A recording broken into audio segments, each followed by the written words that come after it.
लगता है कि उनको आने नहीं देंगे, घुसने नहीं देंगे, उन्हें अपनी जायज़ मांगे रखने नहीं देंगे, लेकिन उन्हें आना चाहिए। इस लोकतंत्र में सबको अपना अपना अधिकार है, अपने अपने मत रखने का अधिकार है, अपनी आवाज़ उठाने का अधिकार है। आप उनकी आवाज़ कैसे कुचल रहे हो? और जो सरकार कह रही है कि उनका पिछला ट्रैक साफ नहीं था, आपने पिछले ट्रैक में उनके साथ किया क्या था?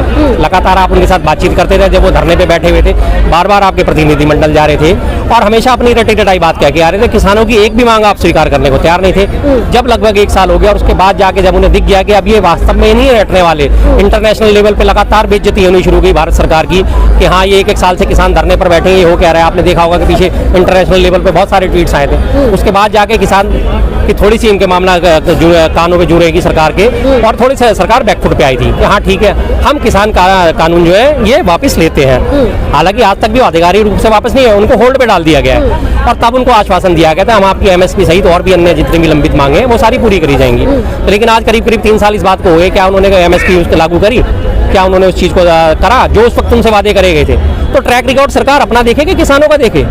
सरकार आप हो कि किसान है? किसानों ने अपनी आवाज़ उठाई थी, आप उनकी आवाज़ पूरी कर देते, आप उनका जो डिमांड थी वो सारी पूरी कर देते, बात खत्म हो जाती। किसी को आने की क्यों जरूरत पड़ती है? अनुराग ठाकुर तो कह रहे हैं कि लगातार किसानों का अलग अलग मांग हो जाते हैं। लगातार किसानों का अलग अलग मांग हो जाता है। चलिए मैं अनुराग ठाकुर जी की बात को सहमति देता हूँ। तो भाई परिस्थितियां भी तो बदलती रहती हैं, आज कुछ है कल कुछ है।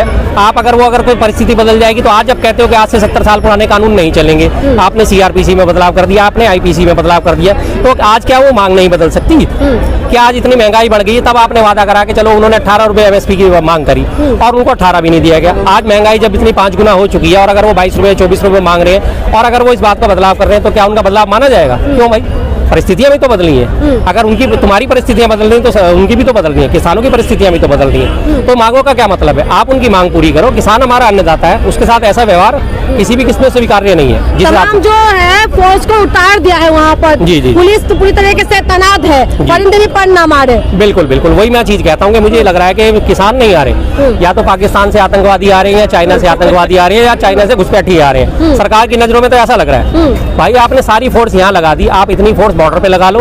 जो तमाम घुसपैठी हमारे बांग्लादेश से आ जाते हैं, तमाम घुसपैठी म्यांमार से आ जाते हैं, पाकिस्तान के बॉर्डर से आ जाते हैं। पुंछ राजौरी में लगातार अभी पीछे जनरल मनोज पांडे जी का बयान था कि पुंछ और राजौरी से सीमा पार से लगातार आतंकवाद बढ़ रहा है। आप ये शक्ति वहां दिखाओ ना, आप वहां क्यों नहीं करते शक्ति? आप शक्ति कर रहे हो अपने लोगों पे, जो आपके अपने नागरिक हैं, जो आपको टैक्स दे रहे हैं, जो आपके लगातार GDP में बढ़ाने में सहयोग दे। भारत एक कृषि प्रधान देश है, मानते हैं सारे इस बात को, सिर्फ मैं ही नहीं मानता, सब जानते हैं। और वास्तव में हकीकत है 70% जो हमारा कृषि आधारित है सारी की सारी इकोनॉमी, और उस 70% की आप आवाज नहीं सुन रहे। आप उन्हें खालिस्तानी आतंकवादी और ना जाने क्या क्या उग्रवादी और दुनिया भर के आप उन्हें तमगों से नवाज रहे हो। क्या ये हकीकत है? क्या ये सच्चाई है? किसान कितनी मेहनत करता है, सुबह 4 बजे उठ जाते हैं अपने फसलों में पानी लगाने के लिए। सबसे ज्यादा हाड़-तोड़ मेहनत किसान की होती है। क्या उसे मेहनत का पूरा हक मिल रहा है? आप महंगाई बढ़ा रहे हो। आज मैं पुरानी एक बात करता हूँ, इससे पहले 2017 में 325 रुपये क्विंटल था गन्ना, MSP उसका 325, आज वो 370 रुपये हुआ है। लेकिन उस वक्त हालात क्या थे? डीजल पंप सेट चलाने के लिए डीजल मात्र 55 रुपये लीटर था, आज डीजल है 90 रुपये लीटर। उस वक्त जो है बिजली की यूनिट 50 पैसे यूनिट थी, आज वो 1.5 रुपये 3 रुपये 5 रुपये यूनिट पहुंच गई है। तो क्या बदलाव नहीं आया? उस वक्त चीनी जो थी खुदरा रेट में हमारे को बाजार में 34-35 रुपये लगभग मिलती थी, आज चीनी 48 और 50 रुपये पहुंच गई है। लेकिन किसान का क्या बढ़ा? 325 से मात्र 370, सिर्फ 50 रुपये 1 क्विंटल पे, यानी 100 किलो पे 50, सिर्फ 50 पैसे किलो उनका बढ़ाया गया। और चीनी आपने 25 रुपये से 45 रुपये कर दी। चीनी व्यापारी है वो मौज ले रहा है, डीजल व्यापारी है वो मौज ले रहे, किसान वहीं का वहीं फंसा हुआ है। MSP के नाम को उनको आपने 50 रुपये 50 पैसे किलो का जो है रेट बढ़ा दिया और आप खुश हो गए। आप कह रहे हो कि उसमें उसका काम चल जाएगा। डीजल 55 रुपये से 90 रुपये पहुंच गया, जस्ट डबल। तब आप नहीं देख रहे उस चीज को। तो क्या ये परिस्थितियां नहीं बदलती जो अनुराग ठाकुर के कह रहे हैं कि बार बार नई मांगे लेके आ जाते हैं? तो भाई नई मांगे क्यों नहीं लेके आएंगे? आप उन चीज को स्थिर करो, जो उनकी मांग थी उसके हिसाब से बराबर करो। आप महंगाई सूचकांक है उसको स्थिर करो, सूचकांक लगातार बढ़ता जा रहा है महंगाई का, आप उसको स्थिर क्यों नहीं करते? आप उसको स्थिर कर दो, उनकी मांगे भी स्थिर हो जाएंगी। तो ये कह रहे हैं कि जब चंडीगढ़ जा रहे हैं, मंत्री खुद चल के चंडीगढ़ जा रहे हैं किसानों से बात करने के लिए, तो उनको दिल्ली आने की क्या जरूरत है? आप क्यों जा रहे हैं? वो पहले जब उन्होंने किसान का आंदोलन घोषित हुआ था कि हम किसान अपनी मांगों को लेकर दिल्ली की तरफ आएंगे, तब इन्हें लगा 100, 200, 500 आ जाएंगे और कुछ होगा नहीं। तब तो इनका कोई भी किसान मान ही गया, तब इन्होंने किसी को क्यों नहीं बुलाया। और यही बात मैं फिर रिपीट करता हूँ कि पिछले साल भी आपने इसी तरह की वार्ताएं करी थी, कौन सी भी एक वार्ता का नतीजा निकल निकला, किसान आपकी आश्वासन पे ही चले गए थे ना। उन्होंने सरकार को फिर सम्मान दिया कि सरकार हमारी है, हमें इसके साथ लड़ाई नहीं करनी है, सरकार कोई विदेशी नहीं है, चाइना नहीं है, पाकिस्तान नहीं है, कोई और नहीं है, सरकार हमारी अपनी है, हम इनके साथ नहीं लड़ेंगे। उनकी सारी मांग के आप वापस चले गए, आपने एक भी मांग उनकी पूरी करी?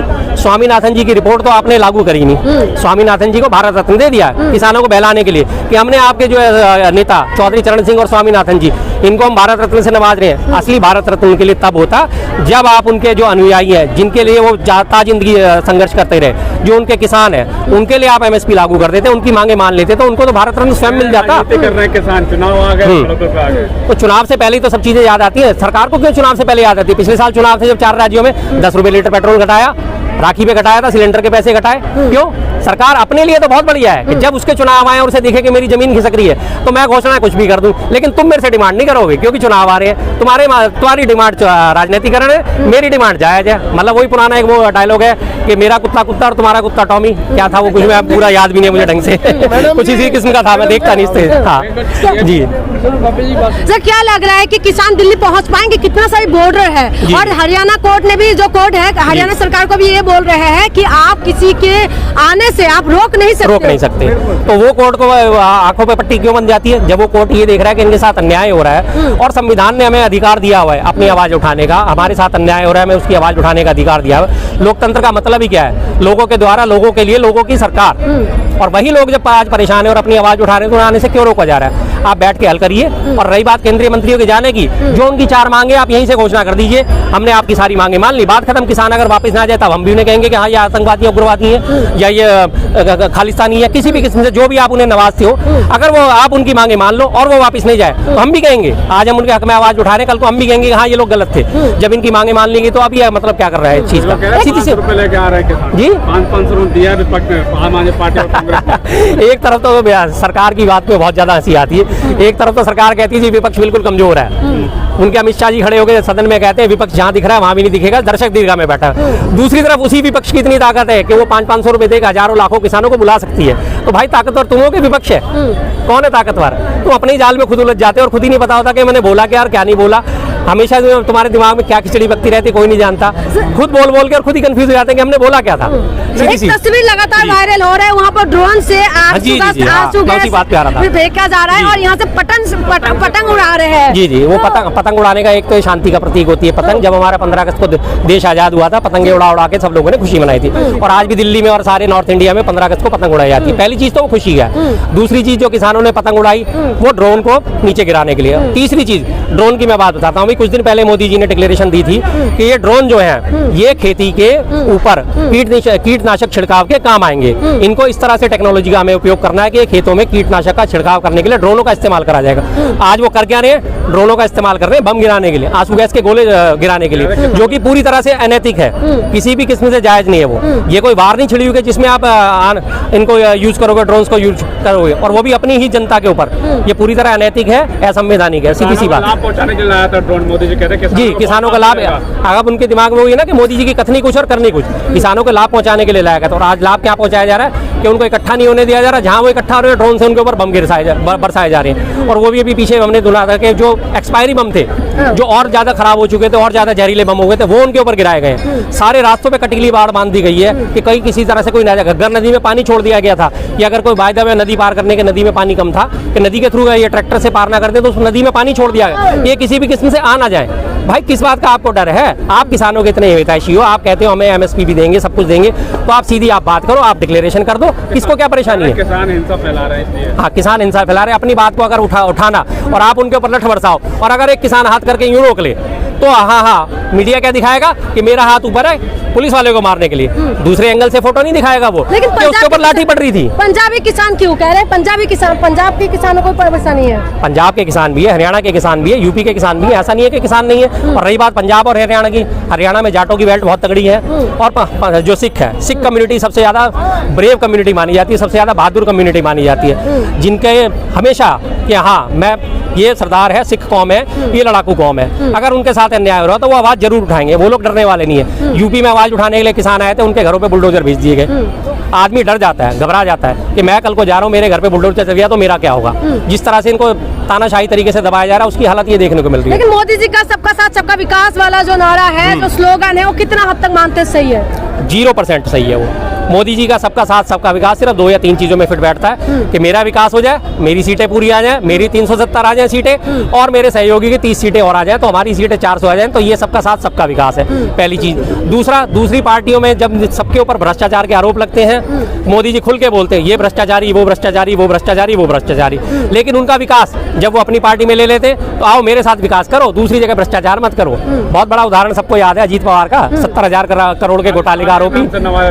जी खालिस्तानी भी कहा जाता है। खालिस्तानी तो शुरू से कहते हैं, जिसने अपनी बात उठा दी वो खालिस्तानी हो गया। अब यही बहन बेटियां जो, अब मैं इनकी बात करता हूँ पुरानी, अभी जो हमारी पहलवान बहन बेटियां जंतर मंतर में बैठी थी धरना प्रदर्शन के लिए, अपनी यौन शोषण के खिलाफ आवाज उठाने के लिए, उनको क्या क्या इन्होंने तमगे दिए थे। जब वो जीत के आई थी तो हाँ हमारी बहन बेटियों ने इतना मान सम्मान बढ़ाया, हमारी 140 करोड़ जनता का इन्होंने सिर ऊंचा कर दिया। जब वो अपनी डिमांड के लिए बैठी तो वो सारी की सारी पेड वर्कर हो गई।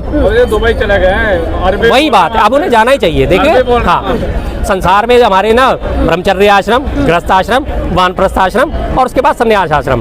तो ब्रह्मचर्य आश्रम तो जब उन्होंने अपना जो करा सो करा, गृहस्थ आश्रम उन्होंने कभी निभाया ही नहीं। अब उनका आ गया वानप्रस्थ आश्रम जाने का टाइम। अब वो मंदिर जा रहे हैं, मत्था टेके और देश को हमारे हाल पे छोड़ दे, हम देश को संभाल लेंगे। अरबी बोल रहे हैं। हाँ, वो अरबी भी बोलेंगे, अभी गुजराती भी बोलेंगे, अभी वो सब कुछ बोलेंगे, वो हर कुछ बोलेंगे। एक लास्ट सवाल है सर, क्या कुछ लगता है वहाँ पर फौज तैनात है पूरी तरीके से, फिर ड्रोन से लेकर तमाम चीजें है, यही चीज क्या मणिपुर में नहीं हो सकते थे? क्या मणिपुर का हालात नहीं सुधर सकते? बिल्कुल ठीक बात आपने उठाई, मैं इस बात पे आने वाला था। वही चीज है कि मणिपुर में क्यों नहीं कर रहे, क्योंकि मणिपुर में कुकी और मैतेई समुदाय का आपस में झगड़ा है। मैतेई समुदाय को उन्होंने फ्री हैंड दे रखा है, क्योंकि मैतेई समुदाय ने जो मैतेई समुदाय इन्होंने इनको वोट दिए थे बीजेपी को। ये तैनाती वहाँ होना चाहिए, वहाँ भी हो सकती थी, हाँ वहीं होनी चाहिए थी। जहाँ पे उग्रवाद हो रहा है, जहाँ पे लगातार रोज लड़ाई झगड़े हो रहे हैं, उसको शांति प्रदर्शन के।